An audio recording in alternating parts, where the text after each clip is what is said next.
In this video, you will learn how to network QuickBooks Desktop on two different computers. First, set up one computer as the host. Choose the main computer, often called the server, to store QuickBooks company files. Then, make sure QuickBooks Desktop is installed on this computer. Install QuickBooks Desktop on the second computer. Install the same version and year of QuickBooks Desktop on the second computer. Then, turn on multi-user hosting. Open QuickBooks on the host computer. Go to Files, Utilities, and then Host Multi-User Server. If you see Stop Hosting Multi-User Server, it is already on, so you do not need to touch any settings. Then, share the company file. On the host computer, right-click on the folder where the QuickBooks company file is stored. Click Properties, Sharing and Share. Make sure the second computer has access.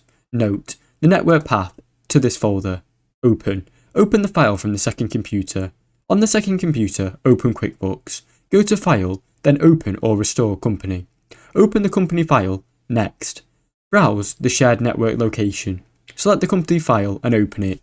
Switch the multi-user mode. On both computers, go to File, switch multi-user mode, turn it on. Thanks for watching. Don't forget to like and subscribe.